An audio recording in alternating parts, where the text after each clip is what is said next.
It's great to see you.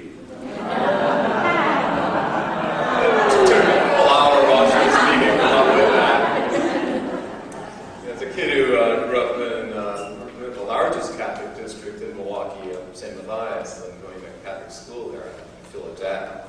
And so I heard about the budget, so I got this $1 million in my pocket. Joan and Joanne, one for each of you. Now, you don't have to worry about those programs and the 30 students next year for a while. I'm going to push that back.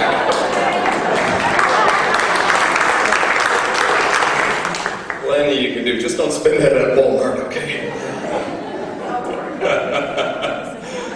Come looking for me again. It is great to be back above what I call the equator. It's north of Indianapolis, anywhere north of Indianapolis.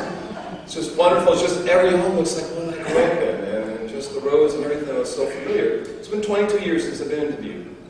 I was in grad student at the time at Madison, and my wife's family lived down in this area, down in Davenport. We met them for dinner. But geez, this city's really transformed, and it's just so great to be able to jog along your river area this morning and last night. And, it's a gorgeous place. And I really am delighted to be invited back here, so especially in August.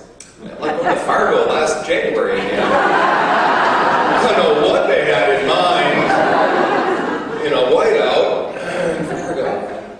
Following week, I got to Minneapolis. Great. So anyhow, it is really good to be here, and I will try and abide by what Pat had to say. And I do want to thank Sister Lynn and Pat for taking me around last night and showing me around the city and homes and so forth, and where Sister Lynn lives. And so it's just fabulous. I do have this book called The World is Open. I am trying to work on a free book, as Pat mentioned. I kind of wrote too much, so I've cut half of it out. I'm working on creating a free book, and they're called The World is More Open. I've been on chapter 11 of 12 for almost a year now. But I'll be coming back to that. There is a website called worldisopen.com. And there's a prequel and a postscript, which are free, and all the web links and all the resources are up at worldisopen.com. And someone who recently read my book and put a little notice up on Amazon about it, he said, do go to the website because the resources are there. You don't have to write all these down. All the slides are posted at trainingshare.com. So all these as a color PDF, but the original slides, the full slides, Pat has and can load somewhere in Blackboard for you. And then at publicationshare.com are my publications. You have to believe, I think, in the power of sharing. At least that's the goal. Now, how many of you actually live in Wisconsin? I'm just curious how many badgers we have. Okay. Anyone here drive more than 100 miles to get here today?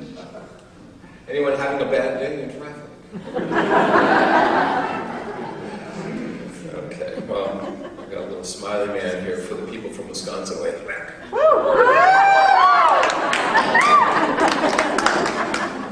Okay, again, you have to believe in the power of sharing. I tried these different share sites. I've got everything will link off my homepage because, all this stuff is all up. Anyhow. As we heard from Joanne, we're in a state of transformation in higher education today. I'm going to try and give you 3 frameworks to make sense of it so that your brains aren't all mushy at the end. Some of your brains might already be mushy, but we'll see. The first framework today will be the macro, the big picture. After lunch, I'll be giving 2 frameworks that help for implementation, the specifics, as Pat was saying. And we need the macro and the micro. And so hopefully some of you are teaching blended or teaching with technology, just integrating it in some way, shape, or form, or maybe even teaching a fully online class, can think about ways to integrate it. This first talk will be about the opportunities that are there. It's not necessarily about implementation side of things, okay? So keep that in mind. After lunch, we'll get at that. There'll be dozens, if not 100 things you can think about in terms of integrating technology. What this morning we'll do is point out that there's no going back. There are so many opportunities. However, you don't need to do all the things I'm going to show.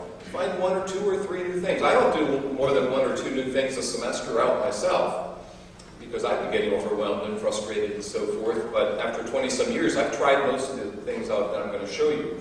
So I'll go through 2 frameworks this afternoon, one this morning, kind of help me make sense of the lay of the landscape. So when something new comes up, and Pat or Sister Lynn say, you guys should be thinking about doing this in your classrooms, you can say, well, where does it fit in the model? You know, and how do I make sense of this? So again, we're all seeing the news, USA Today or Washington Post or New York Times, announcing technology after technology for us to consider and keep track of. And it gets overwhelming, and I get overwhelmed with it myself. And so the frameworks I'm going to give you are ways to try and make sense of it. Now I'm going to start with a couple outlier examples, and then I'll be moving to examples that you might see in your own classes, so keep that in mind here. But we need a vision. We need to think, where are we going? What direction are we headed, right? And that's part of what's going on right now in the trustees and with your new building plans and so forth, with your hybrid classes. Where are you headed? In order to know where you're headed, you have to think about the shape of the world. What does the world look like? Right? What does it look like? What is the world today like? What kind of students are we going to attract tomorrow? Is it the adult learner population that we were anticipating, or is the competition getting pretty stiff there? Might it be something else? Or might it be a different segment of the adult population? You know, in Indiana, apparently we have over 1 million people who had part of college but never finished it. And so we're now adopting, as our newest campus, Western Governors University is Indiana's coming on board this year to meet those adults. In Texas, 5 million people have some college but never finished it. I don't know what the numbers are here in Iowa, but I'm sure they're equally huge in over 100,000 people, no doubt. Probably 2, 3, 4, 5, 600,000 people. So what's the shape of the world like? Is it flat? Thomas Friedman fooled 6, 7 million people who bought his book into thinking the world is truly flat. But he's talking about the world from an economic, political, and social point of view. Has anyone read his book? Has anyone listened to his book in your car? You have? Yeah. She's the one who did it, does everything, right? So.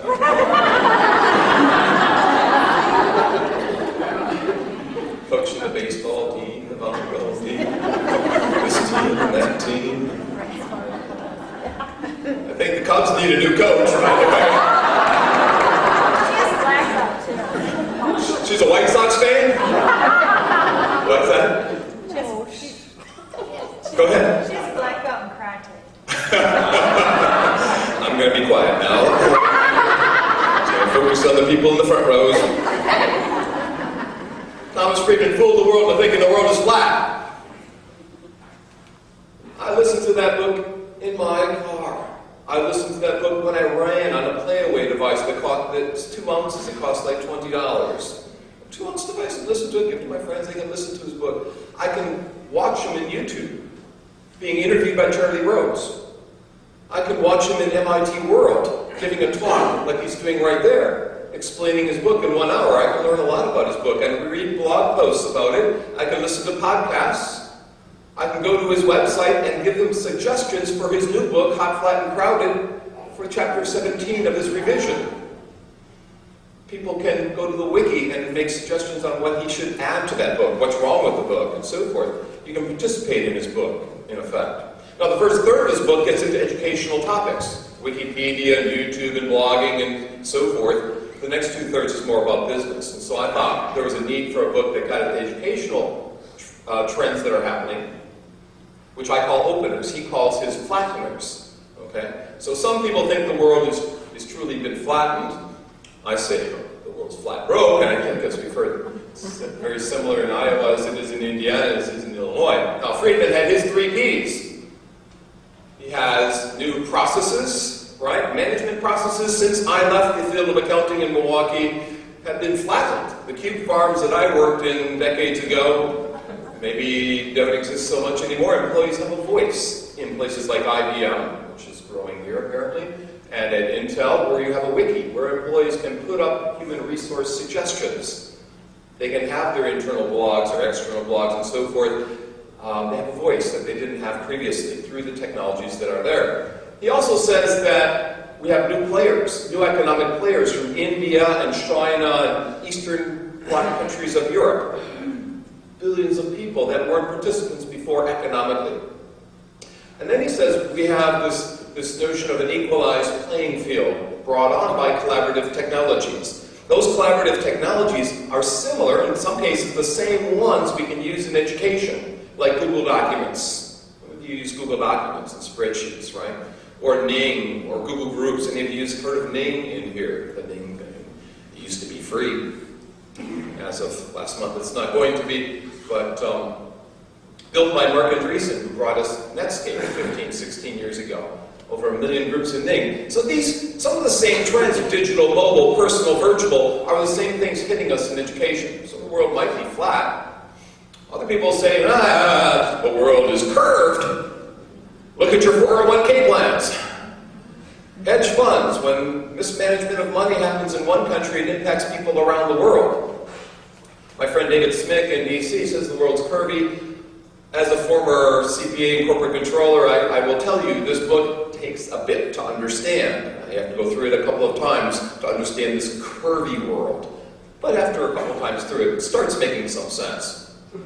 My friend Richard Florida, kind of misnamed Florida, he's in Toronto. Most of the winter, those people in Toronto spend in Florida.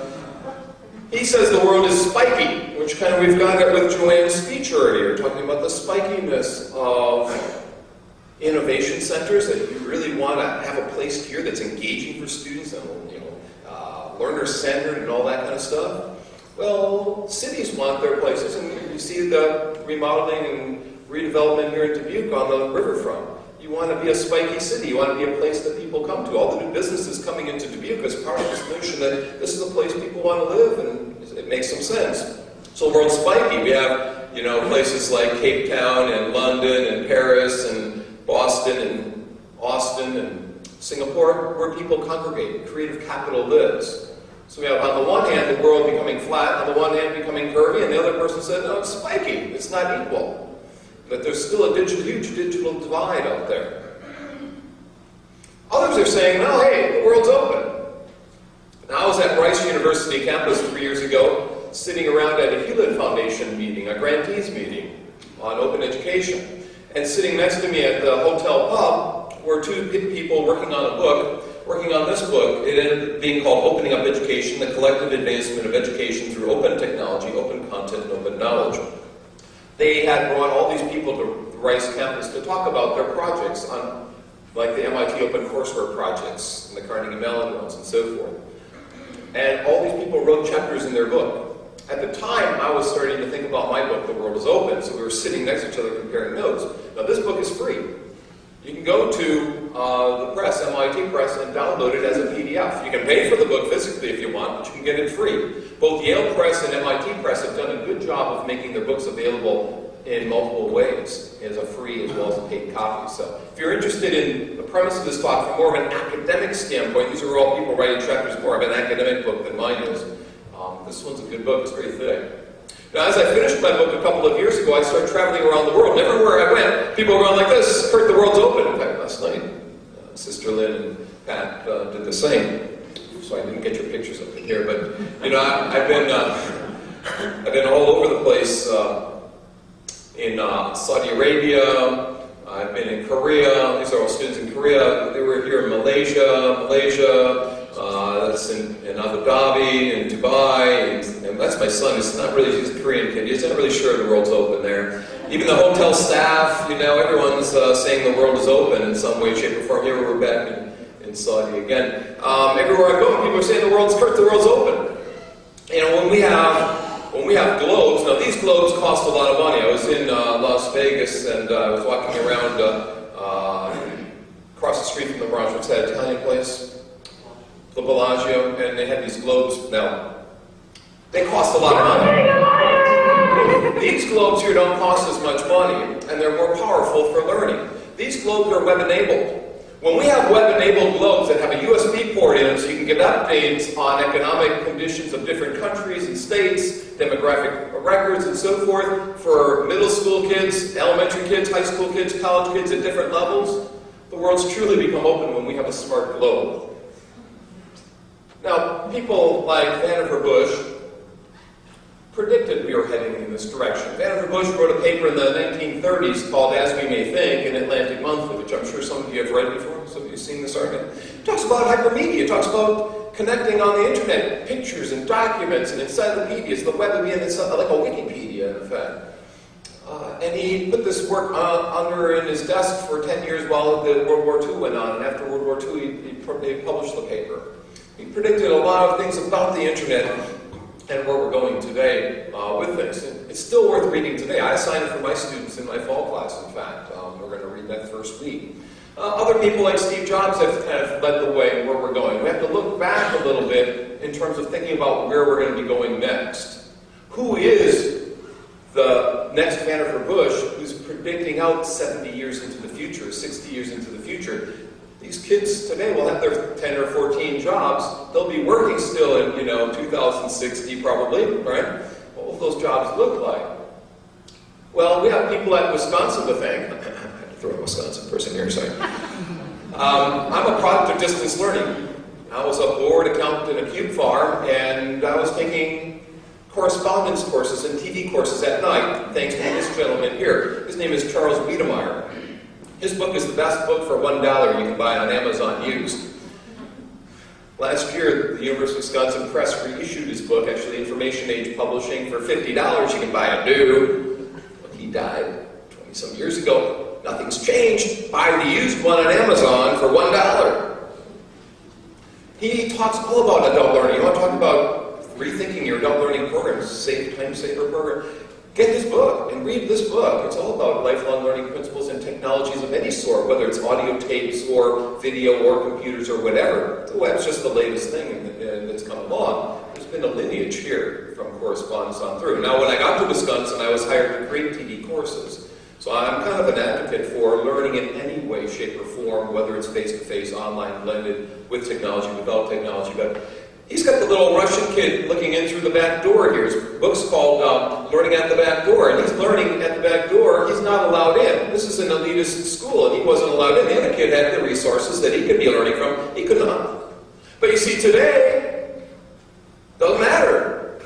You can learn from Stanford or Oxford or Clarke or anyone around the world. Anyone who posts their work up online, you can be learning from. I got a 19 on the ACT. I couldn't get into Stanford or Oxford or Cambridge or any place around the world. I couldn't get into Wisconsin at the time. Didn't have a requirement of ACT scores. I couldn't even get into the University of Wisconsin-Whitewater today with that score. Doesn't matter.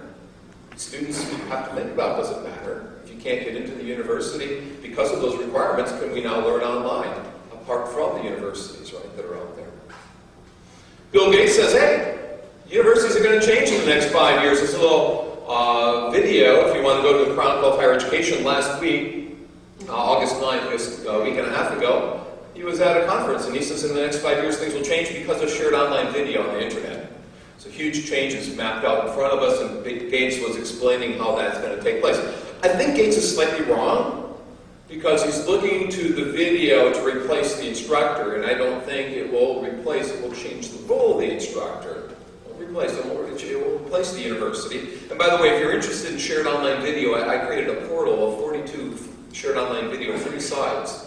If you go to my trainingshare.com site, all the resources, I created a little thing on how to use video. I'll talk about that this afternoon, video in the classroom.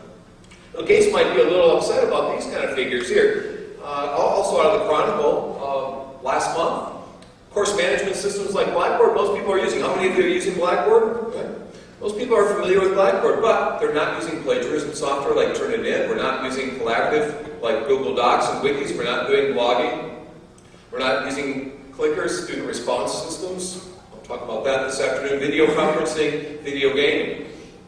There's still a huge percent of the majority of people that are not. Now, is everyone using some technology in their classroom? Probably that's the case. I just finished this book in my car last week when I was heading down to Evansville to give a talk at the University of Southern Indiana. Just as I got there, this book ended. Nicholas Carr, his book is called The Shallows, What the Internet's Doing to Your Brain.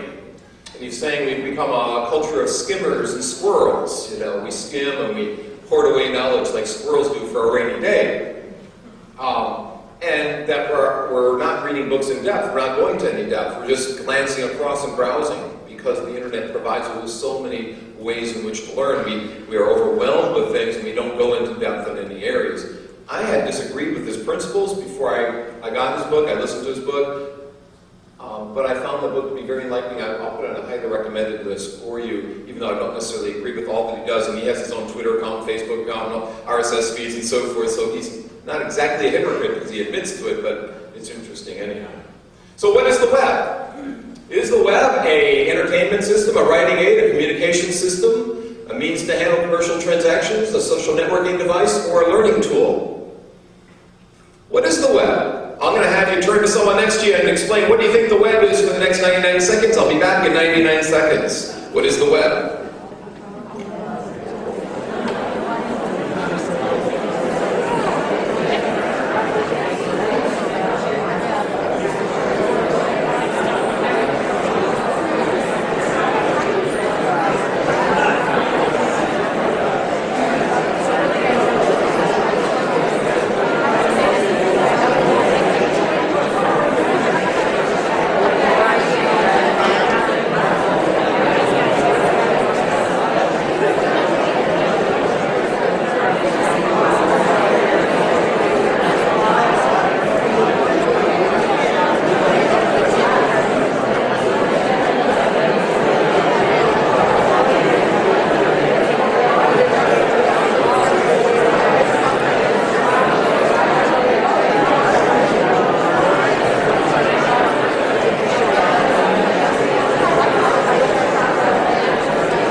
Systems, a means to handle commercial transactions like PayPal and eBay, Amazon. My dissertation's on computers and writing. I think it's a writing aid. I think, your kids aren't getting red marks on their papers and they're excited and they're writing more than they ever did before in their emails. They're reading more than they ever read before in their discussion forums on Blackboard. If I told them every week they'd be reading 10,000 words from their peers, they'd be dropping my class, They're reading and they don't realize how much they're reading and writing in their discussion posts in my online class. Is it a social networking device now that Facebook's at 500 million people? What do you think? Anybody want to vote out here? Any decisions made? Someone want to say something? Go ahead. It's all of the above. Why is that? Because you can use it as a personal tool. If you want, you can use it as a psychological tool for relaxation. You can use it as a connectivity tool. You can use it for entertainment. Whatever your objective in life, you can find it there. Just to simply say it's methods. Exactly. It's all this stuff. So I call it top banana award. Almost. Okay.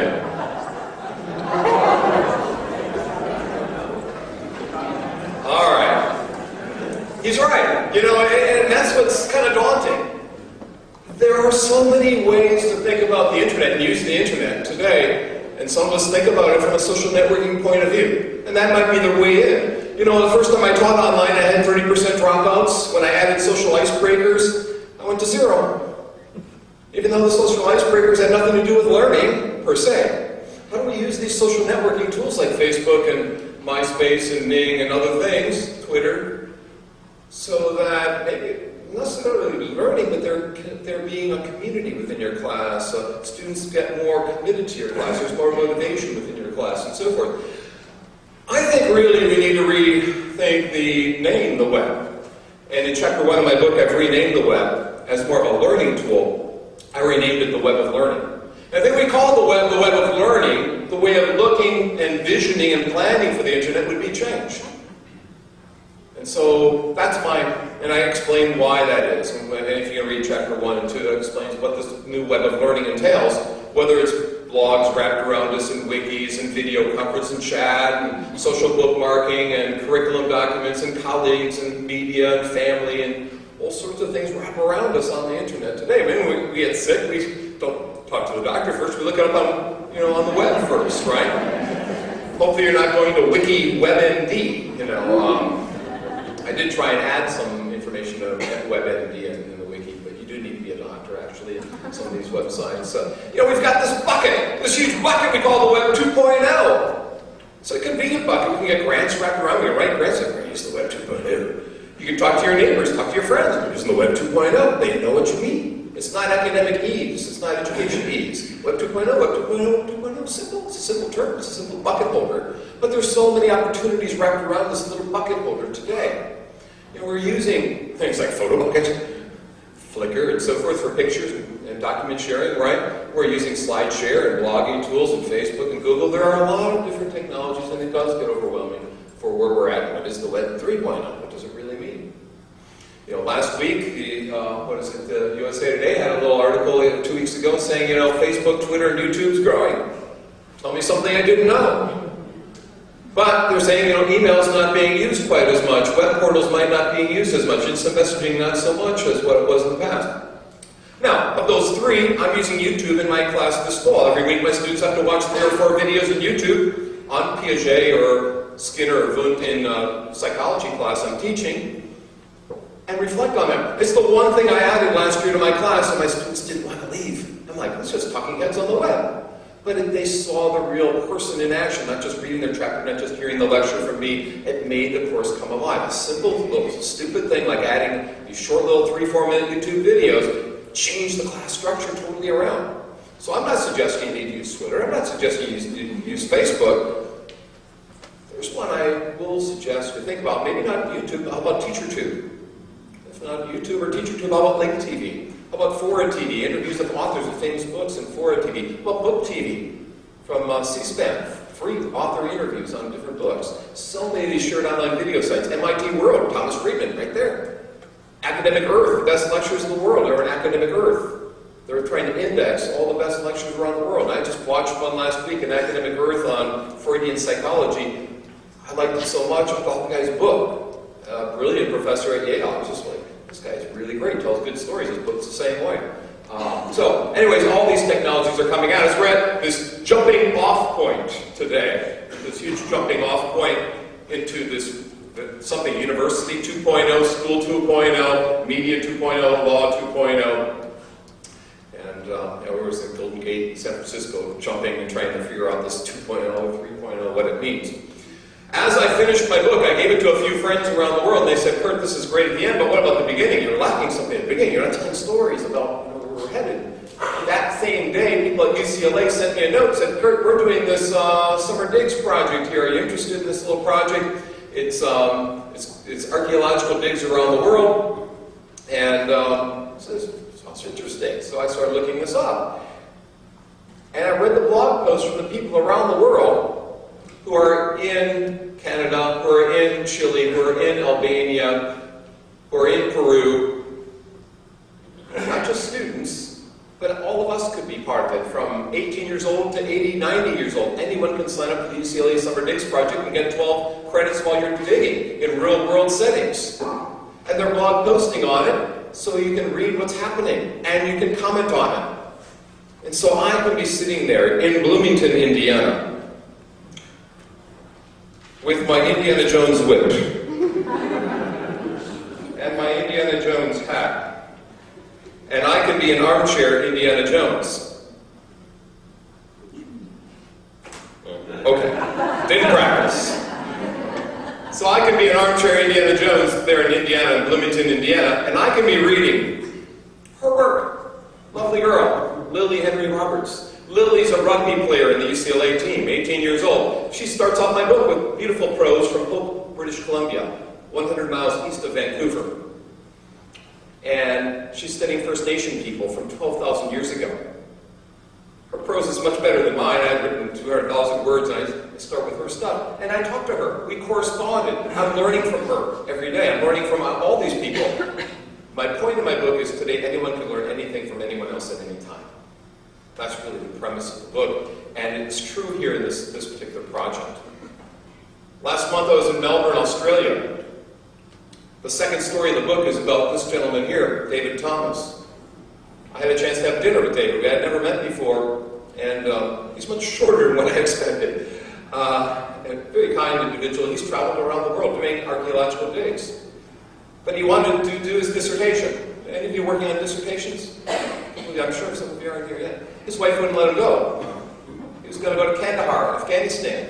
So I said, you're not going to get your head chopped off. And so he had to do his dissertation from home instead of digging in Kandahar. How did he do his dissertation without traveling there as an archaeologist? And how did I discover him? Well, I discovered him because he was in Discovery News. They talked about his discoveries. He made 500 discoveries without ever leaving his house. He used Google Earth to find 500 points of interest in southern Afghanistan that nobody knew about. Mosques and military installations and waterways and so forth. Now people can go there and dig. But he used the internet to do all this. Now he blog posted. That's how I kind of ran into him. He video blog posted on some of his previous work. He's been to Afghanistan. He's been to Libya. He's been to Lebanon. He's been to Iraq. Been to Iran. He said the dodgiest place he's ever been, and that's all the Aussies, I think it's dodgy. The dodgiest place he's ever been was the UK, because dogs were biting him. It's the only place he ever got worried, you know. So those are the two opening stories of the book. In my free book I'm working on, I talk about these two gentlemen, David Perham and Michael Perham here, and Zach Sutherland. Zach Sutherland was going from LA around the world, traveling west. Michael Perham went from Plymouth, England, traveling east. They met in Cape Town, South Africa, and compared notes. They were both 16 years old at the time, trying to be the youngest person to go around the world. Now, when they were going around the world, they were learning on their boats, using Skype, using satellite phones. In fact, Zach Sutherland, there's Zach, using his computer there, he was talking to astronauts flying above, so an Aquanaut was talking to astronauts, right? They met in Cape Town and did video blog posting, so I can learn from them. I can be an Indiana Jones in Bloomington, Indiana, and learn and talk and speak to them. Closer. Try this again later. The thing is, when they got there, they were ready to leave. And they found out through the internet, through the web, that the world's oldest sailor was coming into port. Solo sailor, Minoru Sato, 75 years old, trying to be the oldest one yet again. He's 73 the last time he did it. So we have live on the internet a 75-year-old man apprenticing two 16-year-olds, 6 decades younger than him, for everyone around the world to watch. How cool is that? Very fascinating things are happening today. So adventure, geography, anyone teaching geography, history, politics, culture, all these adventure learning things are possible to link into your classes. Of course, they weren't the youngest. All the females in the audience are very happy to find out that a couple months ago, Jessica Watson became the youngest woman, and no longer will this be acknowledged.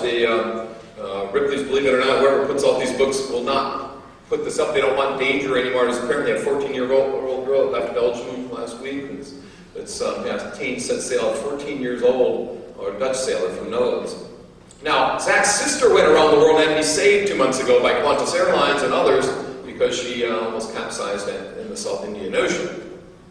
But these people are blogging on it, they're learning online, they're doing their homework on the boat. People can be learning anywhere they want around the world.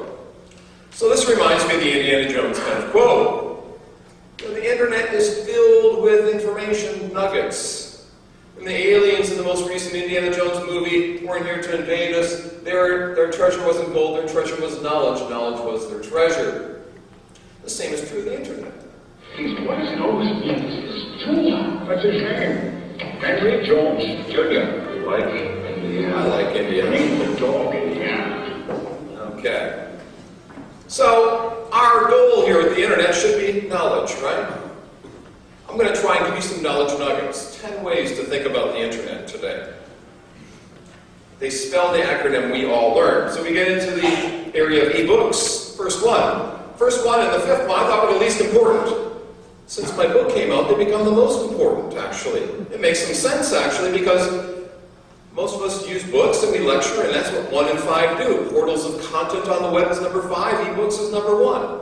So, web searching in the world of ebooks, e-learning and blended learning, sort of my area, availability of open source and free stuff. Sister Lynn told me last night at dinner, if I say free 5 times, I get good evaluations. Free.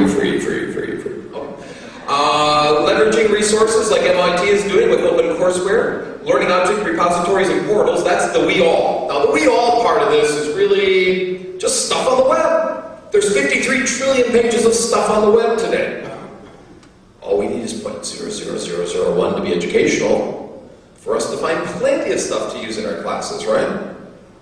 The next 5 are the most important, but they're the ones I'll talk about the least actually today. But it gets us into learner participation in open information communities like Wikipedia and YouTube and Slashdot, Dig for the news. Electronic collaboration and interaction, synchronous and asynchronous. My 1998 book was called Electronic Collaborators. My editor thought it was a Nazi spy novel. She wanted to change the title. So collaboration has been going on online since actually in the 70s and 80s. The first online class was taught in 1983 up in Toronto. This is not new science here. People have been doing this for a while. Alternative reality learning, massive gaming, and virtual worlds. Second Life.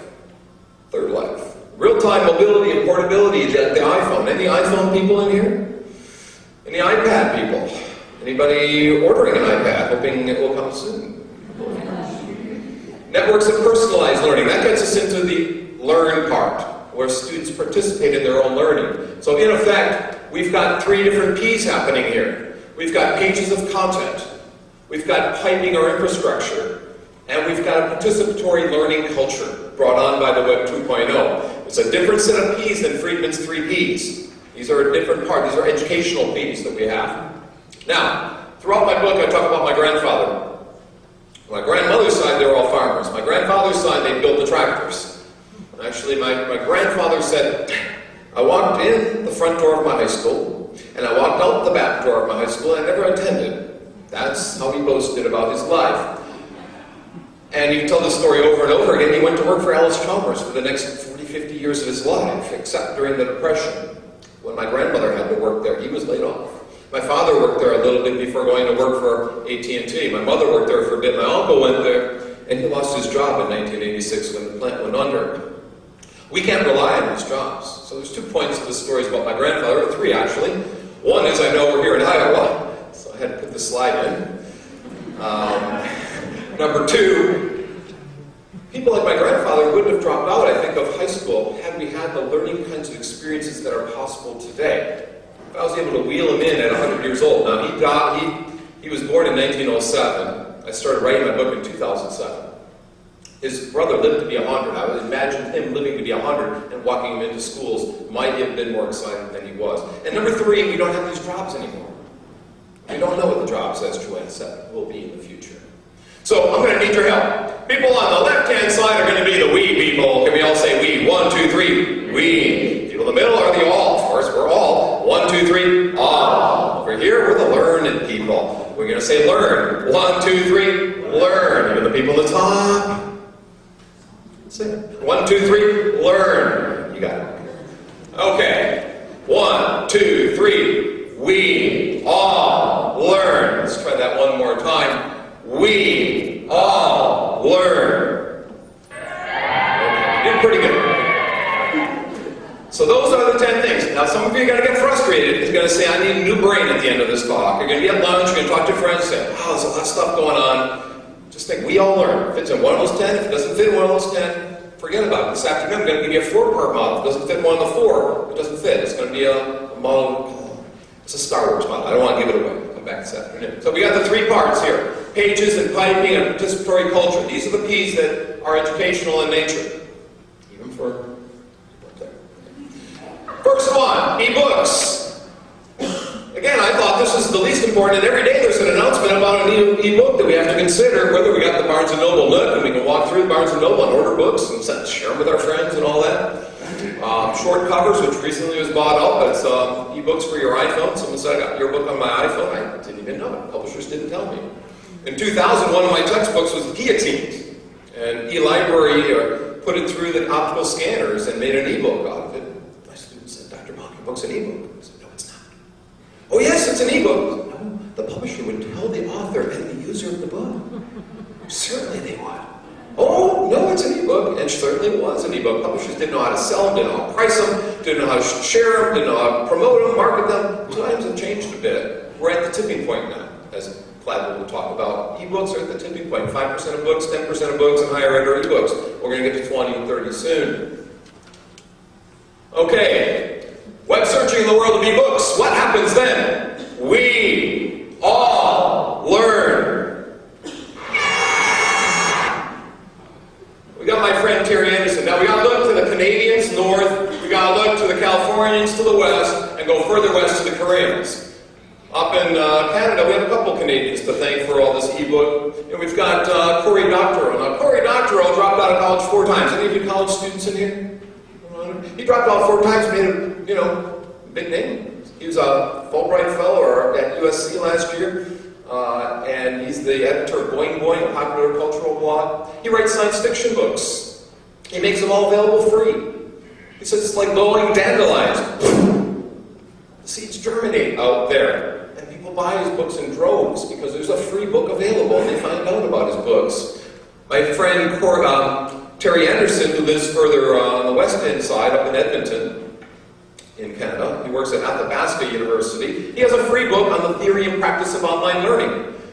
Those of you getting into online learning might want to get his free book. It's on volume 2. Normally he sells 2,000 or 3,000 copies, he told me. This one has had hundreds of thousands of downloads because it's free. His reputation has gone all around the world because he wrote a book that's free. Now, if you want to join this free book movement, you can write books for the Global Text Project, which is doing books for kids in third world countries around the world. Take a look at the Global Text Project. Started at Georgia, University of Georgia, with business books and computer science, but it's expanded to any books that you could imagine. If you want to donate time, money, or talent to third world. Now, in California, the governor of California, he says, we've got a $26 billion deficit, we're spending $400 million a year on books, maybe we can save some money here.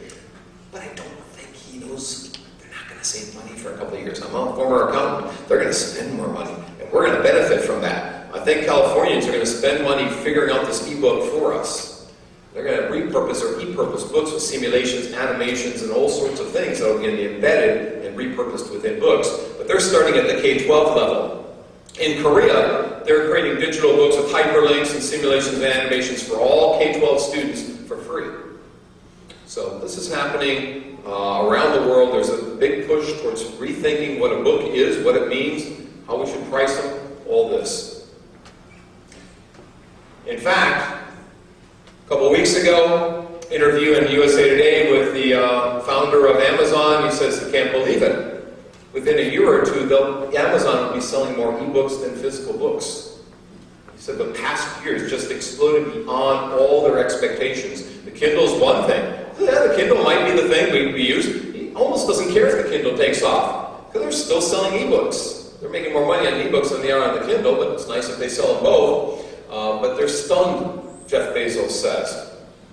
Of course, we've got the new iPad. Some of you raised your hands about. A couple months ago, Seton Hill University said, we're going to give away this new iPad to all our students, and we're going to be giving away Mac laptop Airs. Of course, some of the Christian universities in Oklahoma and Texas, Abilene Christian gave away iPhones a couple of years ago. Oklahoma Christian gave away iPhones and a Mac laptop Air to every incoming student.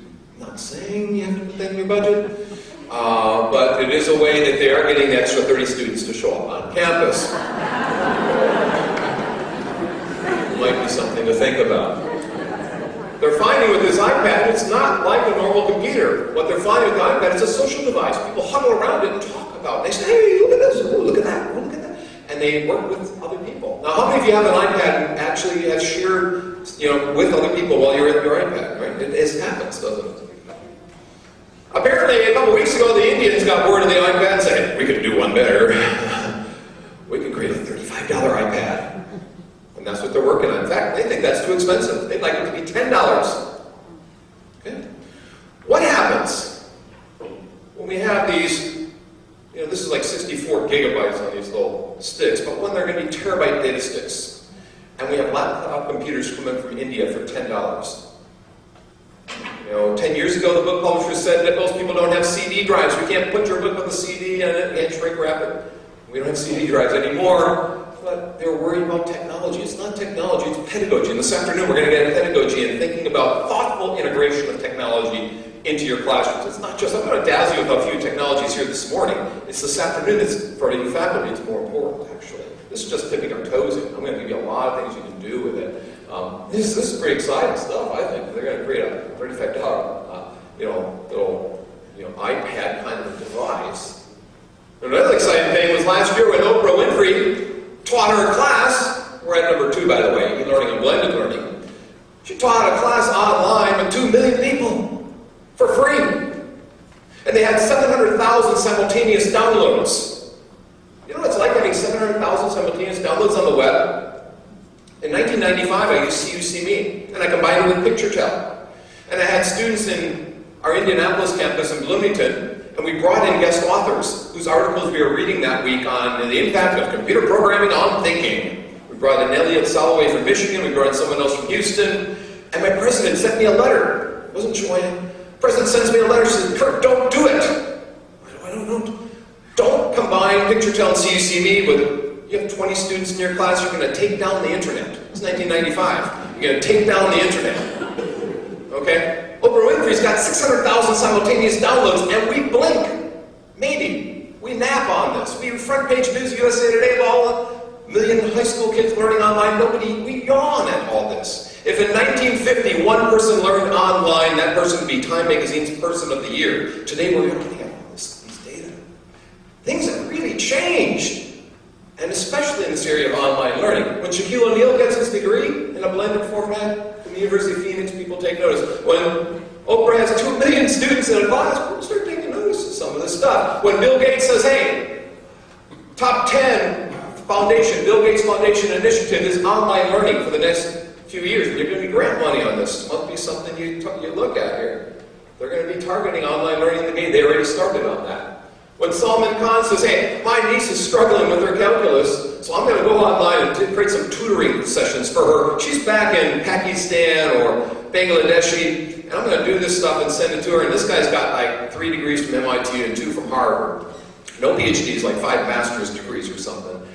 And he starts drawing up this stuff, and she said, well, I could use some help in chemistry. So he does, and then something else. And this guy has 1,000 videos on the web in statistics, economics, chemistry, money, banking, trigonometry.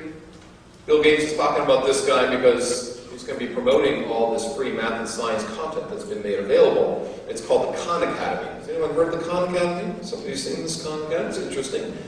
It's kind of low budget. There's another low budget one. This guy is in Bloomington, Indiana, the most famous person in my city for e-learning. And he doesn't check email. I can't get a hold of him on email. I don't think he has an email, but he's the most famous e-learning person.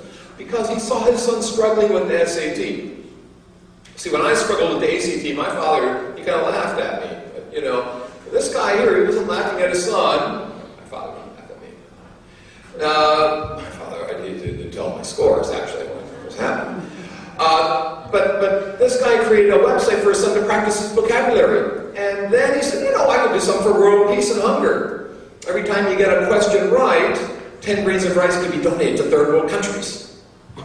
And that's what he did. And now millions of tons of metric rice have been donated to Myanmar and Tibet and other places around the world. All from one person. The point is that one person can change the world. Anybody here can come up with an idea like this that makes an impact. His name is John Green. It's not just in vocabulary, he's got it in maths and in geography too. So if your kids are struggling with geography or math or chemistry, I think you might have. It's got English, chemistry, art. That's a new one. I didn't even know yet. This is all. I just did the screenshot. Language learning, math, geography, cool stuff.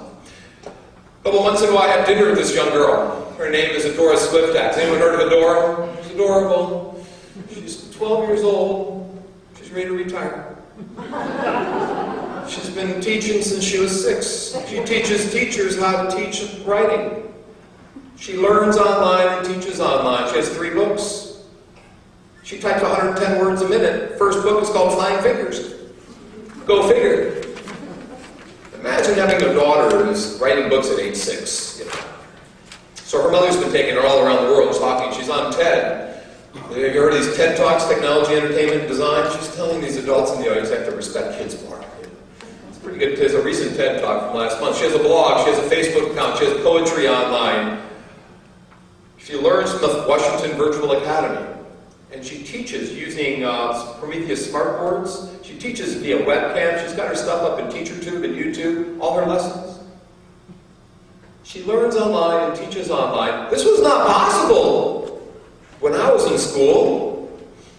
I mean, I could learn from correspondence and tapes, but could I teach other people through that way? Probably not. The world's changed. When you got someone who's 12 years old and been teaching half her life.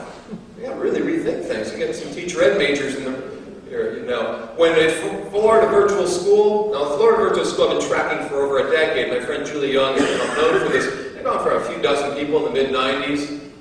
There are over 154,000, these are half credit hours, 71,000 students learning online. Now the state of Florida is mandating every school district to have online available for kindergarten through high school. State of Michigan is mandating every kid in Michigan has to have an online class to pass high school. You have to take one online class or 20 hours of online experience to pass high school. When kids have that background, they're going to come to your university. I'll say college. Nickel. When they come to Clarke University, they'll say, I'll be seeing you again if you don't offer something with technology. They're going to have this as a background.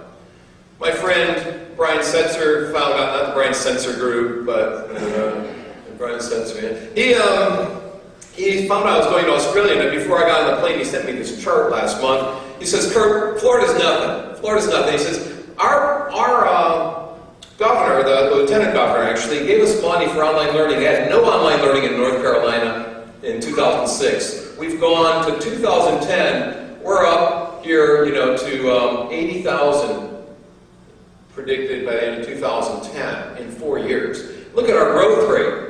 Projected at 50%, he said our actual has been 79% growth rate. North Carolina has a learn and earn project where if you go to high school for 5 years, you get an associate degree. Free.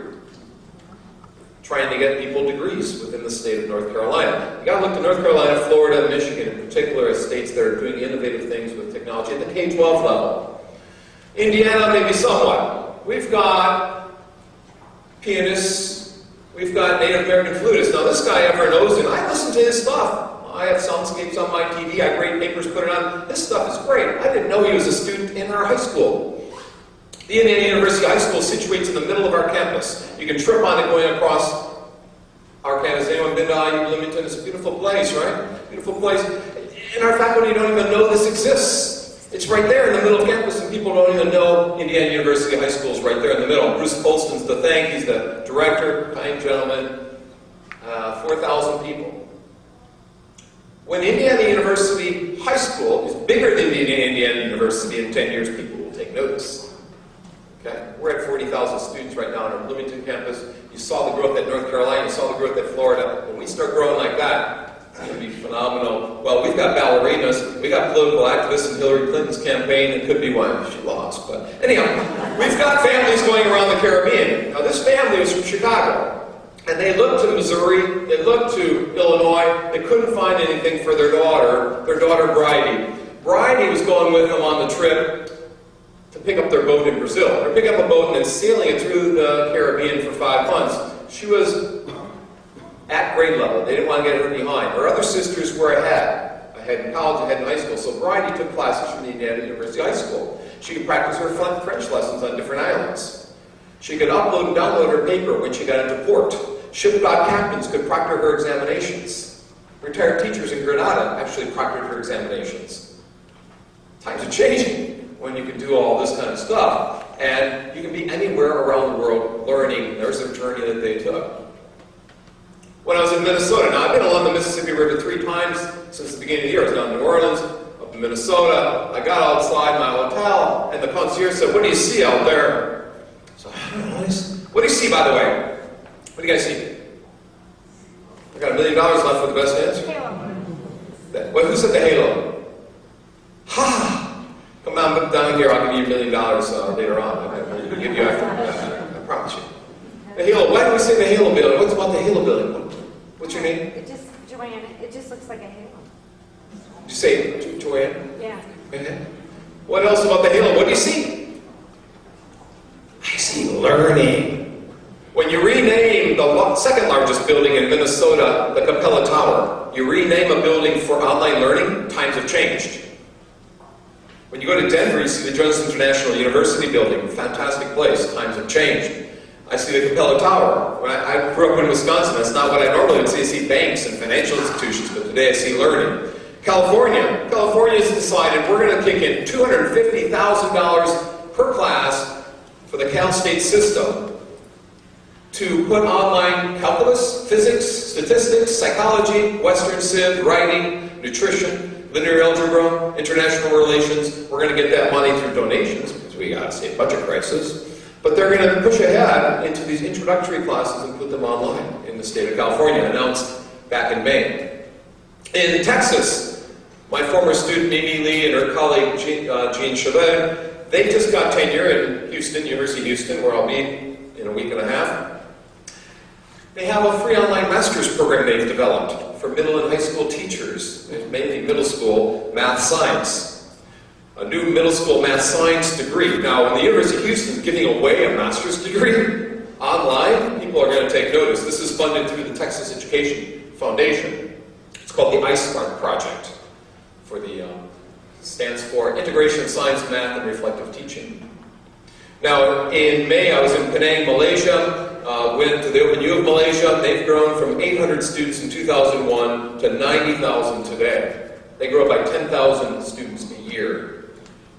My friend, who was at Indiana University doing a sabbatical in 2000, got hired in 2001. She's experienced all this. Her name's Abtar Kawar, fantastic lady. She's been part of the blended. They usually blended approach. I'll talk about blended at the end today. Maybe I'll talk about more what they do.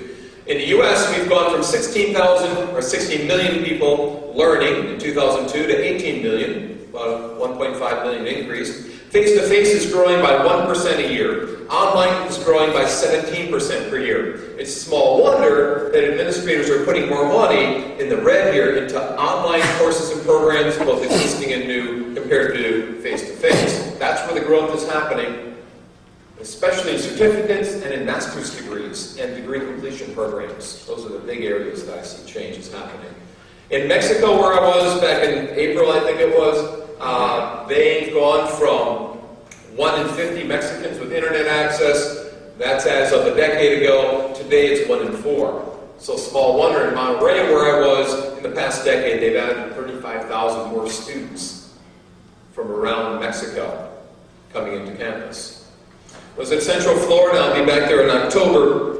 They're doing all sorts of data. If you want data to prove the benefits, my friend Chuck Zubin, Patsy Moskal, and Joel Hartman have annual reports on the state of online learning at UCF. The University of Central Florida is now the largest university in Florida. It's larger than Florida and Florida State. They're growing through blended learning in particular. They're trying to save on classroom building space. They can't get money from the state of Florida. There's no money to be gotten. So they use different technologies to blend their classes and meet alternative days or other kinds of ways, shapes, or form.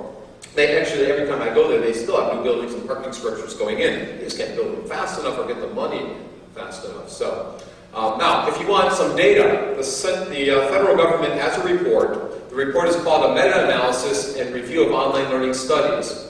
The evaluation of evidence-based practices. This was done by Stanford Research Institute. It shows that blended is best, fully online is second best, and face-to-face is the worst in their studies. So some people say, well, online learning just doesn't work. They look at University of Phoenix and say, it can work. It can be engaging. It can be exciting. It can it can be difficult too, and I'll talk about that this afternoon. It can be complicated and frustrating. The Sloan Foundation has an annual report called Sloan Seed, which gives the data on the shape of online learning in this country. This is free. These are free reports if you're interested in what this has to say. The third trend gets us into the availability of open source software and free stuff. Free stuff online. Now, everybody, as I said earlier, likes to have free stuff that's available. Some of you using Blackboard. Blackboard's buying up everybody. Somebody calls it Blackboard, but okay. Now, we have Sakai in Indiana. Chef Sakai, the Iron Chef on television. Michigan built the Chef Tools, or the Collaborative Higher Education Framework. Michigan, Indiana, MIT, and Stanford each gave $2 million to create Sakai, the Iron Chef. Somebody had a great idea. Let's go beyond the Chef Tools and create the Iron Chef. So I'm using Sakai in Indiana. It's free. It's a free platform. Another free platform that's available is called Moodle. Has anyone heard of Moodle? Holy cow! Moodle. There we go. Holy cow! Everybody's using Moodle, right? We've got Mel Gibson's using Moodle, Yoda's using Moodle, smiley faces, Muppets, cats and dogs. Everybody's using Moodle out there, right? Look at the numbers at the top. We got 35 million users around the world, 930,000 registered, 213 countries, 50,000 sites, 3.5 million courses. I was at the Moodle Mood conference in Melbourne a month ago, having a debate with Martin, the developer of Moodle, a scheduled debate. And this is not going to slow down anytime soon, according to Martin and the people I met there. This is growing really fast. Blackboard's fine, it's a good program too, but there are a number of these course management systems out there. What I'm going to do this afternoon is get you to think about working around these systems. What are things you can add to them? What are things you can embed within them? How do we create more pedagogically engaging classes? Number 4 gets us into leveraging our resources. Now this woman here, her name is Wendy Earble. Now, Wendy's a scientist from the University of Washington, and Wendy studies the water flow underneath the ice. And when she's there, she's got her earpods, her iPod buds in her ears. She's listening to MIT classes and Seattle Pacific University classes and Western Washington classes, relearning physics and chemistry, and she says, I can replay them as many times as I want. There's no homework. I can do however I want to learn, I learn it. And she said, it's fascinating. And jump to this and jump to that. She's a self-paced learner. She's a self-directed learner. This gentleman has a new book called Free. Chris Anderson, is about a year old, explaining the notion of free and free models out there and what this all means to the world. Some people in the old days called this pirating. Today we call it sharing, right? The prequel to my book, as I said, is called Sharing the Journey. Professor, bleak outlook on pirates. You're well on your way to becoming one. So in the old days, we got worried about pirating and all this stuff. But today, so much is being shared online. Their jobs as university professors is to share. Part of our jobs, and when I was hired at West Virginia University 20-some years ago, they never said I had to share anything.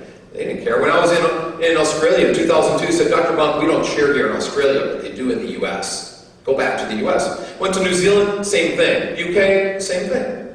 I got home to the U.S. This is a true story. Said, Dr. Bonk, they're sharing in Australia, they're sharing in New Zealand, they're sharing in the UK, but we don't share here in the U.S. Okay? But we don't need everybody to share. And I'll talk more about that here in a little bit. They're sharing at Berkeley.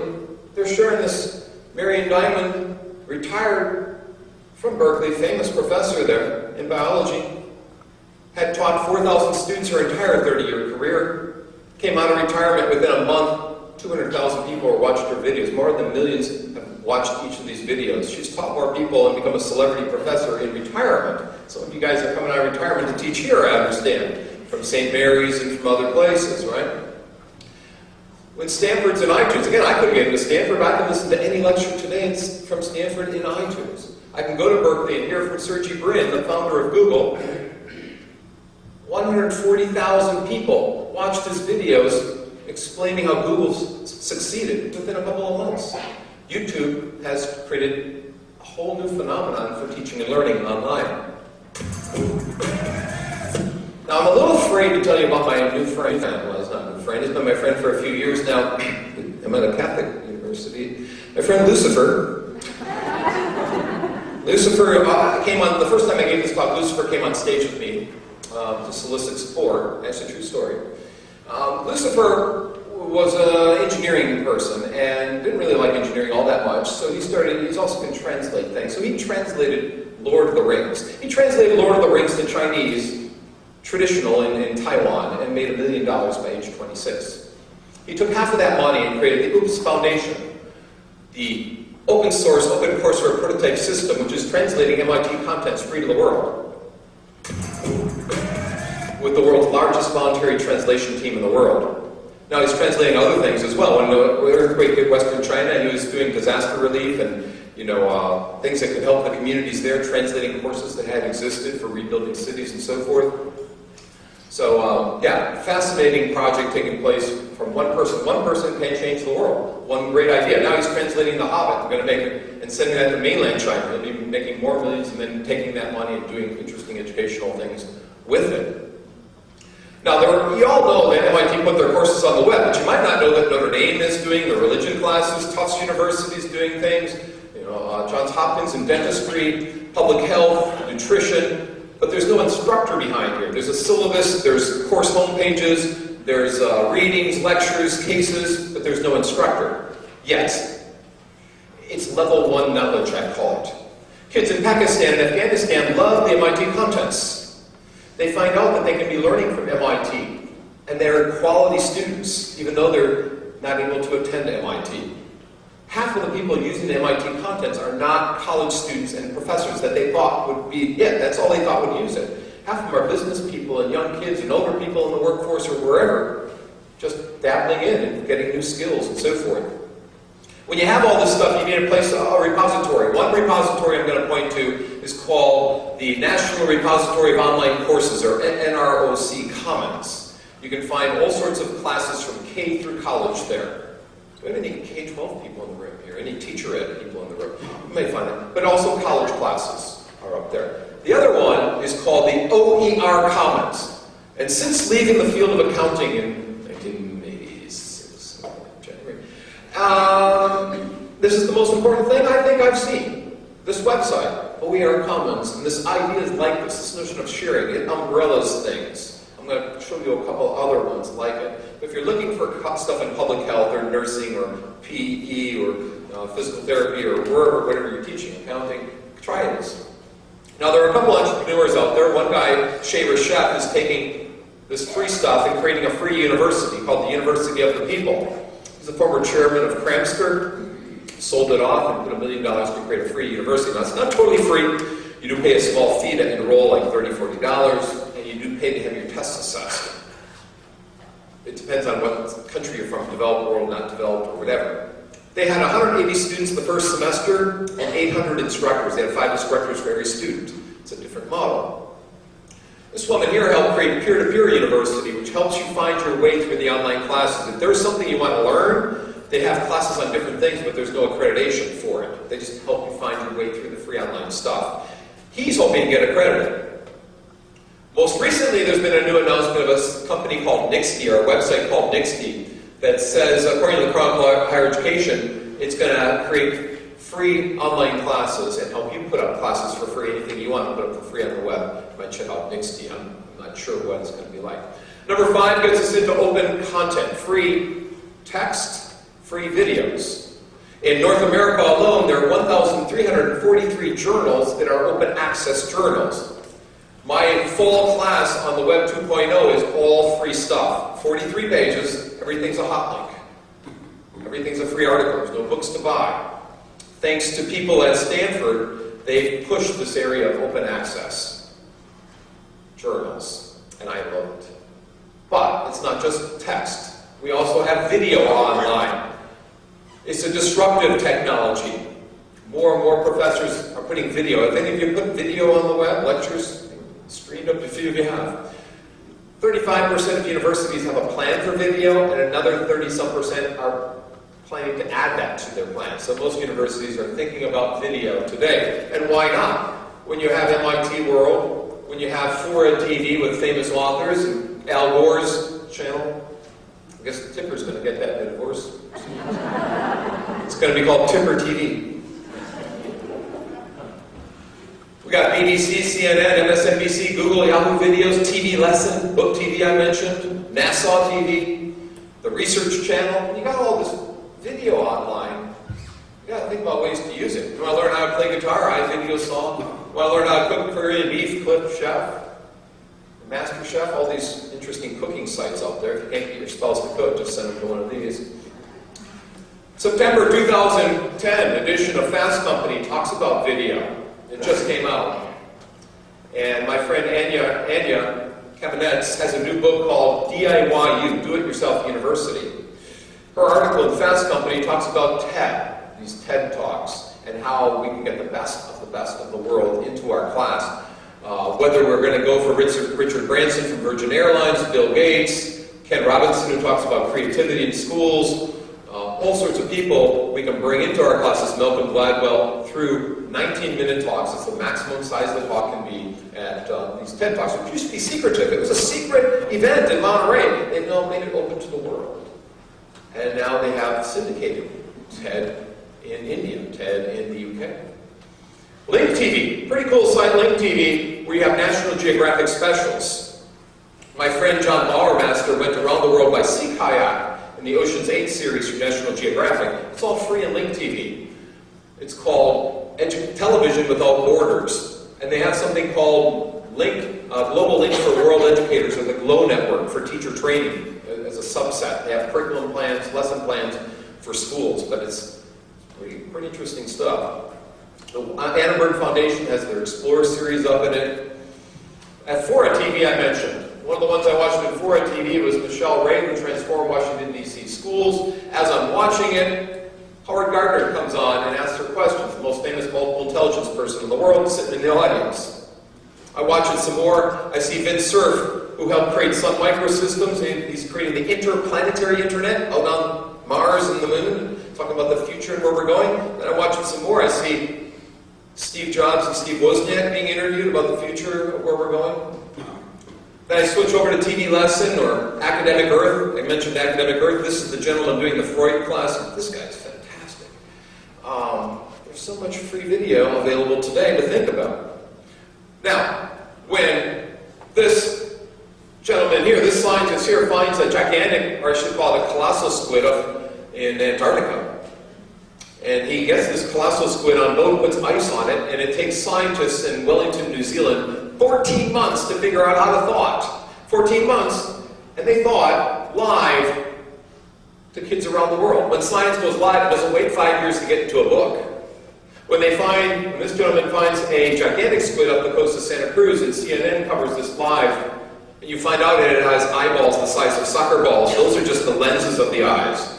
It has claws that can kill a whale and bring down boats. It has a translucent body. They did not know about the largest mollusks out there in the world. They found out about it together with scientists. No one had known anything about this gigantic species. When the Link book came out last May, and I'm traveling back from Korea, in the airport in Indianapolis, I buy the book. And as I get the book, I go, I should go home and check this out. I go home, there's a website for the book. There's an interview with Sir David Attenborough explaining the link. Then there's a scientist. Then there's a research article. Then there's a blog post. The whole thing became live the same day the book came out. Science went live all at once. It's a fascinating world we're living in when everyone can find out simultaneously what's going on. When someone has epileptic seizures in the 50s, part of his brain's removed. He donates when he dies his brain to science. When he dies in 2006, the scientists saved his brain, and then last December they did a live webcast scan of his brain for everyone to find out their discoveries. Live science on the internet. When Darwin's work was commemorated at Cambridge, 200 years after the anniversary of his birth, 100-year anniversary of Origin of the Species, and you find out why Darwin was so darn productive. He had a laptop computer, you see. And you start wondering, had he had a laptop computer, he probably would, and he had published his work off the Beagle, he probably would have been killed when he got back into port, right? Or at least put in jail or something. But all his work has been put up, even his letters to his wife about what he wants for dinner. It's all in one portal on the web. These portals, I thought, were the least important thing. But every day there's a new portal on Einstein, Shakespeare, Darwin, Wundt, you name it, Jane Austen, whatever. there's portals. There's portals on Samuel Pepys. Now, Samuel Pepys is a diarist from the 1660s, and he had a darn laptop too, as you can see. My friend Phil Guilford is putting up his diary one day at a time. And you find out about early modern Europe, in effect England. You find out about the Great Plagues and fires and all sorts of things. He was an admiral of the British Navy, and he lined up his wine, beer, women, and all sorts of things. So it's kind of an interesting little diary to read. It was for 10 years of his life in the 1660s. But his boss reported to the king, so there's all sorts of political information embedded within it. It's very rich and engaging. And Phil Guilford, my friend, has put this up with links to Wikipedia, Google Maps, all sorts of things. So you find out more about Samuel Pepys than even Samuel Pepys knew. And you can go to Victorian times with Thomas and Jane Carlyle and their letters to Charles Dickens and Mary Shelley, who wrote Frankenstein, and Elizabeth Browning and John Stuart Mill. And they link all their letters together. This is from Dubuque University and the University of Edinburgh. When the Royal Society says, we're going to take all this stuff and make it available free, all of Benjamin Franklin's work when he was there in the UK, all of Captain Cook's, all of Isaac Newton, make it free. Times have changed. Times changed when my friend who went to graduate school, we never met. He was at Madison the same time as I was. He was in engineering, I was in education. He created a website called Connections at Rice University. It's a repository of stuff. E-books and animations and free books, and all sorts of things for contents. Now, I've just created 27 videos on how to teach online. Short 10 minutes on plagiarism, assessment, feedback, wikis, podcasts, whatever. I'm going to put them up in Connections soon. I wrote to Rich recently, we can get them up in Connections. So this is exploding with free stuff. It's a repository. There's a website called Merlot, which is a referatory or a set of links on the web. So Merlot and Connections are two places that you might go to. The UK has something similar called Jurum, J-O-R-U-M. It used to be for Brits only. They just made it available for us, free in January. Number 6, I said the last 5 wouldn't take me too long. I see I'm running low on time, so I'll be going through the last 6 here, which gets us into participatory learning. We have people to thank, a long history and lineage of people like Seymour Papert from MIT. We got John Seeley Brown, who has the book, The Social Life of Information. John Dewey, who's been talking about active learning. Eva Illich, Deschooling Society. Henry Jenkins, talking about the Web 2.0 and its impact on youth over at USC now. Stephen Hipple in the UK created Not School. Not School, kids love Not School. They're dropping out of regular school. All these people talked about active learning like Joanne did. And they're talking about things like Wikipedia, or wikis themselves. My students do wiki books. We write books together with other students around the world. Now, Jimmy Wales dropped out of Indiana University to create Wikipedia. I tell my students to drop out to make a name for themselves, but it's not just Wikipedia, it's Wiktionary and WikiQuote and Wikinews. I visited the headquarters. They had 10 employees. They were on a hiring spree, hiring 2. They're serving millions of people around the world.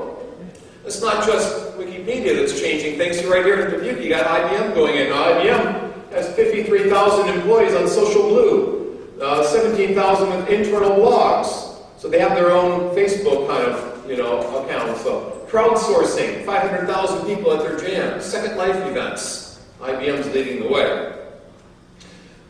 Ustream. Ustream's a way to create your own TV channel.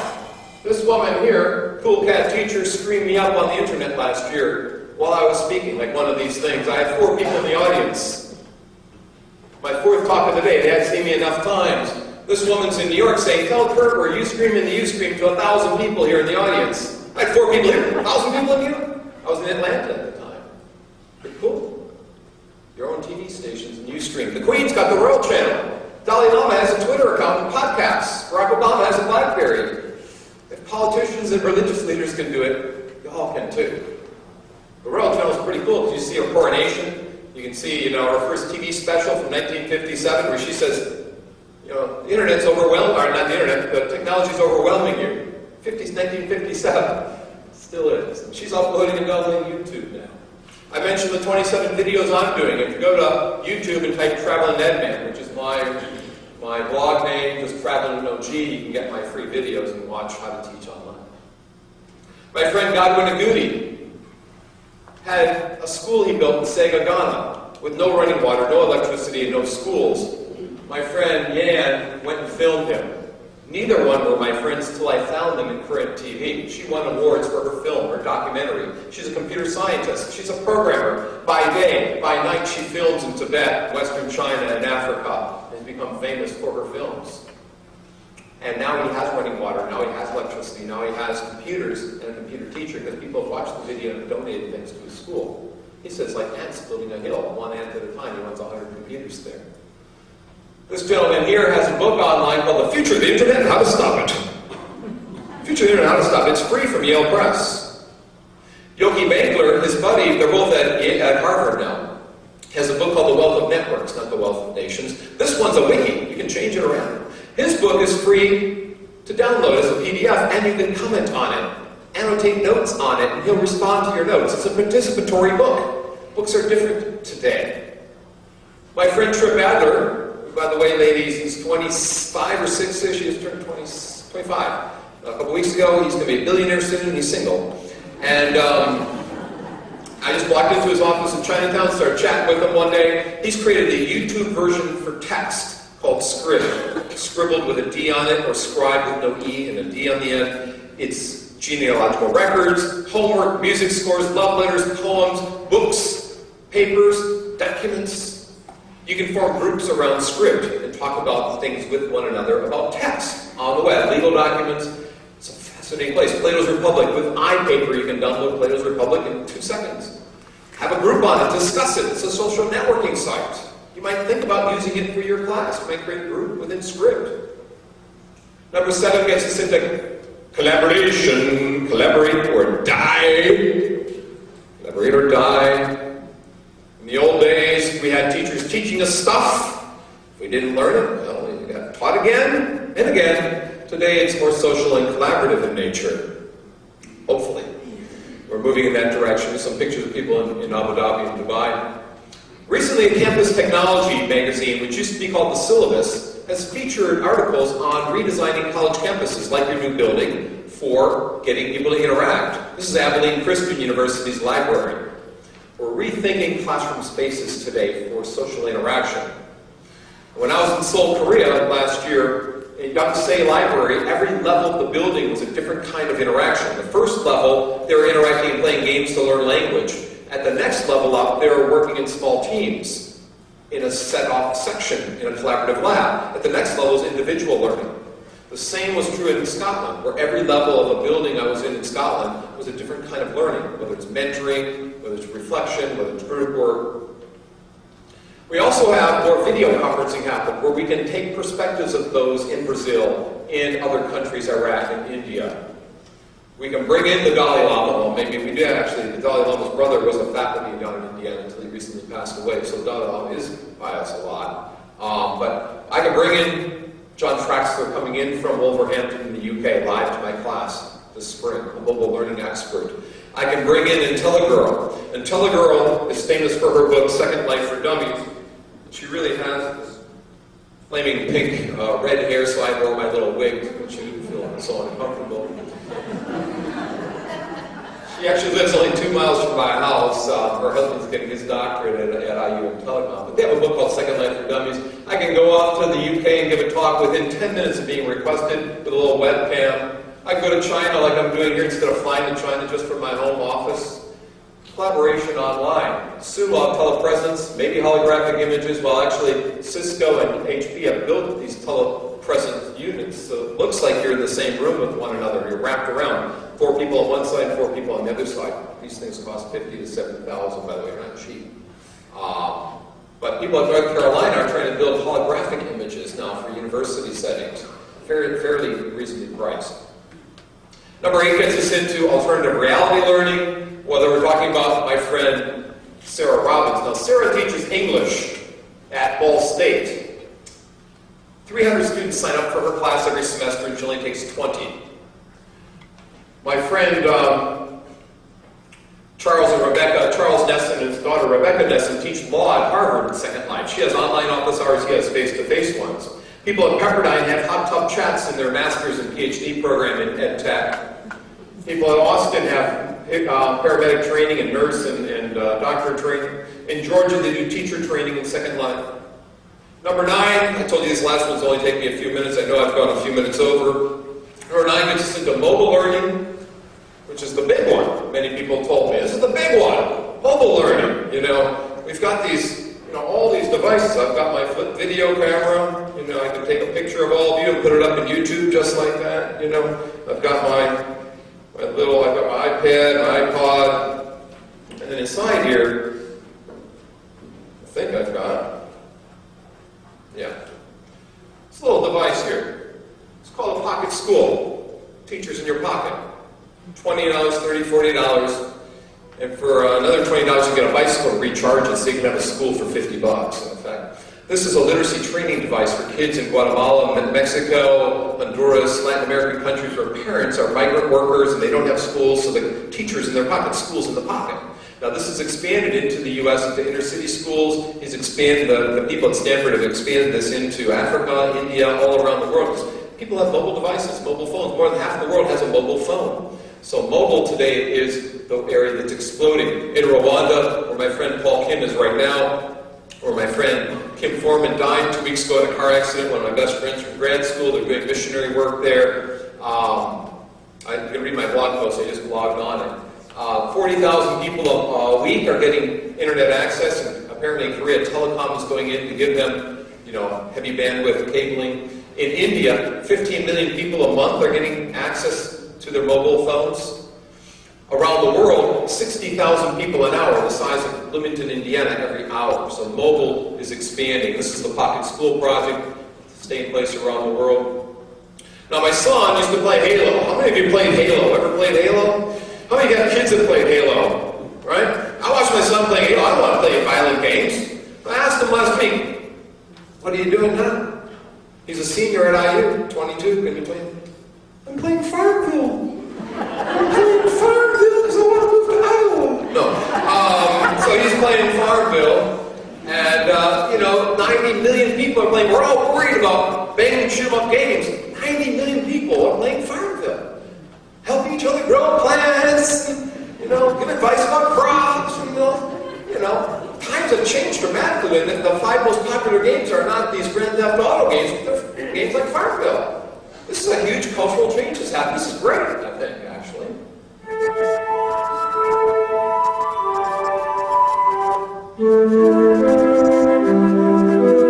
This guy at Stanford created a phone, your iPhone app, for a flute and a trombone.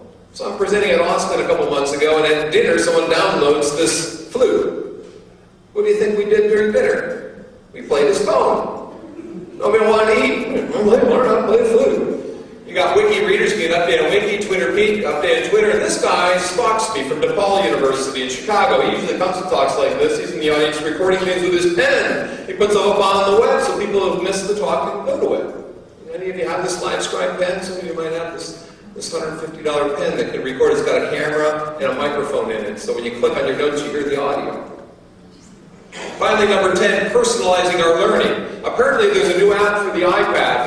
This new app is called the Flipboard, where you can customize your Twitter feeds and your Facebook feeds and create your own magazine, in effect, of things you want to read. Cool little device. Apparently, there's a professor at Houston, where I'll be in a week and a half, who farms out her grading. I want to have lunch with her when I'm there. She's got people to grade stuff for her. That's a great idea. Teaches law and ethics. I'm not sure it's ethical. Facebook has exploded, as I mentioned. Millions of people, 92 million in the U.S. alone, 500 million around the world. Twitter. This professor at Purdue University, that's what we call it in Indiana, Purdue University, uses Twitter in a way I wouldn't. He has behind the screen comments coming up behind him, questions coming up behind him anonymously that he has to answer in the hot seat. And then language learning, the last one I want to show you. This is exploding with Chinese Pod online, Live Mocha, Spanish Pod. That Live Mocha, you sign up to teach a language or take a language. It was a code name. It wasn't going to stick, but people loved it so much it stuck. It was created in the Starbucks of Seattle, of course. Live Mocha. The same guy who brought email to the BlackBerry built Live Mocha because he saw his kids couldn't use their Spanish lessons when they went to Spain.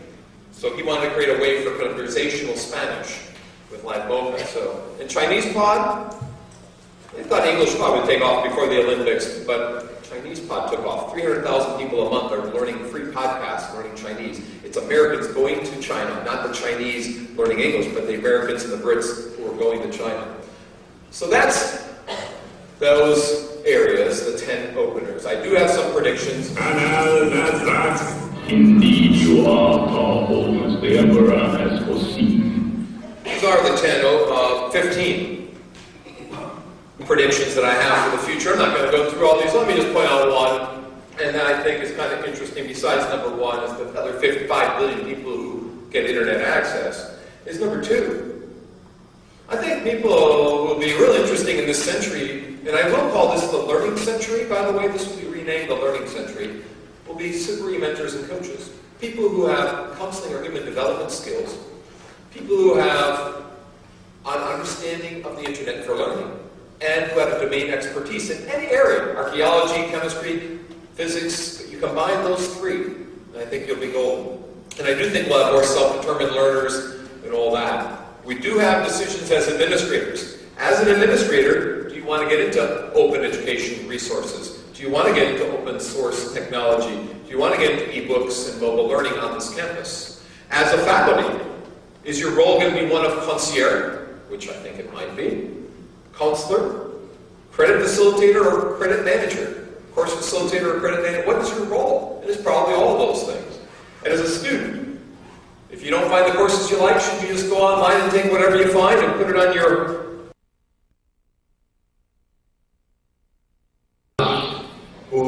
chose poorly. Anyhow, all these slides are up at Training Share. All the resources are at worldisopen.com. The world is open. What happens then? We all learn. There's a lot happening out there, as you can see. I've got 2 books to give away for the first 2 questions that I get asked, if we have time for 2 questions. I know people want to run to lunch. Yes, she wants a big B. Yes. Okay, one of my questions is, it has to do with the point that you made about your online class when you first offered it, you had a 33% attrition rate or something. But then when you included icebreakers, then you had success, right? Your students stay. Yeah. So, what's the technology part there? Well, the technology was using Blackboard or WebCT for online introductory activities. So really, we're using the course management system to get to know one another better. But the other part, what I was hearing you say, good teaching is what you're Yes, exactly. Thoughtful teaching, thoughtful integration, which is what I'll get at this afternoon. This morning, I showed you a smorgasbord of things that are happening. Some of these are outliers, by the way. This afternoon, I'm going to give you some what I call low-risk, low-cost, low-time activities, like social icebreakers that you can embed in your class and make a huge difference in a class. So I'll give you more. Yeah, so it's a great introductory. Thank you for, what's your first name? Rachel. Thank you, Rachel, for getting us to this afternoon. And you have another comment? Or? No, that was that. My question was it the technology or was it the teaching? It's definitely the teaching, not the technology involved at all. And I'll show some. Yeah. I have a question. I've heard of the colleagues are using a free online textbook for chemistry. So my, and this person loves it, but what happens if something goes wrong with that link or the host decides not to sponsor the book anymore and you're in the middle of the semester? Yep. Good question. And what I do with my YouTube videos, for instance, I have 6 YouTube videos for every week and I have to watch 3 because I know 1 or 2 of the links are going to come down. All my articles, every week I have 3 articles to read, there are 6 articles. And I know I have someone checking, I actually at the end of the semester, students have an optional project to check all the links and tell me, they can delete an assignment if they help me revamp the class for next time, or they get bonus points or something. So I always get a student helper or somebody to help me find the dead links. Now if you've gone full boat into a book that you're relying on that's online, then I would find supplemental articles for each week that if that book was taken off online, you have a backup plan I rarely rely on one resource. If you have case-based learning, have case A and case B. Have a visual case and a verbal case. The web is a tool where we can guide people. Don't overwhelm them with 10 cases or 100 cases. Give them 2, 3, or 4 instead of giving them 1 or 2 a week, right? Or give them give them 6 articles instead of standard 3 that they get in the course packet. The web lets you do more, but don't do too much more. Have enough for a backup plan. Maybe 2 backup plans. Great question. You get a book. I have 2 T-shirts to give away. Yes? The rate of publication is almost instantaneous on the internet. How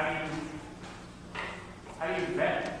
How are you sure the information that you're getting is actually correct? Whereas it might take 10 years to publish a book, in the 1980s, 1990s, and still be error prone. Are there ways to use? I know that there's infiltrators for software, but how are you sure that what you're getting is legit? Really good question. And there's a T-shirt. Maybe I can get back that far. I'm not Brett Favre yet. I'm trying to be. Go Vikings. I grew up in Milwaukee, so all my brothers and sisters hate me, by the way. I was wearing the Viking shirt home for Christmas last year. My mother saw me. She about kicked me out of the house. Anyways, Merlot is one answer. What Merlot does is it has peer-reviewed on the course contents. So peer-reviewed types of sites like Merlot are the high-quality ones that you want to use. So look at the instructor ratings wrapped around that free content that exists. There is a new company called Flat World Knowledge that's come about to create free books that are vetted, free books that are wikis. What they do is sell supplementals around the free book. So there are different plans and different options available when you get into the book side of things. You can also talk to your colleagues about what they're using. That's a third. But I can start with Merlot. There are a couple other websites I didn't mention I'll talk about this afternoon. The United Nations has created the United Nations Digital Library. It took them 6 years, all peer-reviewed and vetted. There's Encyclopedia of Life. If you don't like Wikispecies from the Wikimedia Foundation, the Encyclopedia of Life is all vetted by expert scientists. So I would recommend your department. What department are you in? Music. I'd recommend your department. And by the way, I was just at the University of New South Wales, which I'm going to show this afternoon, the musical acoustics site. Fascinating. They won awards for. If you spend 1 hour, just 1 hour, maybe 2, you can find a ton of things for your discipline and then focus, bring that in for a department meeting, find the top 10 or 20 that are vetted sites, that are high quality sites that your department can agree upon to use. That's the approach that I would take. If everyone spent 1 hour, I've talked to engineers, I've talked to doctors, nurses. I know nothing about engineering, nursing, or medical school, but 1 hour I can show people stuff they've never seen before. But is it vetted? That's something the department decides. It's not something I can decide, but I can show people what's there. But Merlot will help you in that direction. That is one site that is a vetted site. I think the German site from the UK is also a vetted site, so I'd stay with those. Other questions? One more T-shirt, yes? This is a tsunami coming at us. What you've told us this morning is it's a tsunami coming at us. My question is, actually it's a couple of questions. The first question is, how do I maintain equilibrium in the face of this tsunami coming at me? And number 2, is my role as instructor, it kind of sounds like we're going in that direction, is my role as an instructor changing because I no longer need to be, or the onus of responsibility for being the expert in the classroom? I can delegate that to other experts in my field. And is my role then becoming more of a manager of informational resources? Is that what's going to come our way? I'm a little bit nervous. And I purposely try to make you all nervous. So this afternoon, when I give you a simple model called Read, Reflect, Display, and Do, and everything fits in that simple little model, it helps with the tsunami that's coming at us. So I think frameworks are one way to help, and that's my role in this, is to get frameworks. First I show you the big palette. Now I'm going to come back this afternoon for somebody to give you frameworks to fit these things in. 2 simple frameworks, one motivational, one more learning style, or I don't believe in learning style, so I'll just say it, hitting diverse learners. And so one way is to keep up with just try one of these models out. Second is to only try one or two new things out a semester and stay with low risk, low cost, low time. Bill Murray, what about Bob? Baby step stuff. Third is to talk to colleagues, as I just mentioned to the gentleman there. Within a department, you can come to an agreement of the 10 or 20 things that you think is high quality for your department. Forget about all the rest of it. You find 10 or 20 high quality things that can supplement your classes and enhance them. You've done a lot for learning within your student population. All the rest of that's on the periphery, maybe helping somebody else in another department. No one person, no one department can try all these things out. You will die. If you try and grade every student's posts, students want feedback in everything they do online. So I have an activity I call Critical Friends, or Critical Friends. They just want feedback.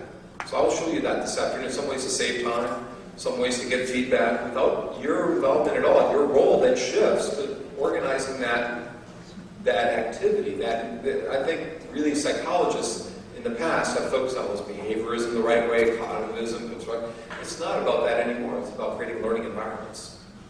And I think psychologists have done us an injustice by not getting us to focus on more of the applied side of creating learning environments.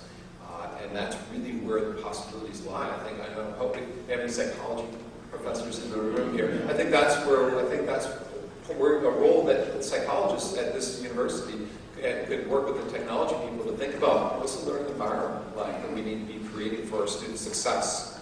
So it's a great question. Those are 4 really great questions. I will hang around here up on stage, or just come on down and talk and ask me your questions, and I'll give you $1 million for coming up and talking to me. Thank you very much.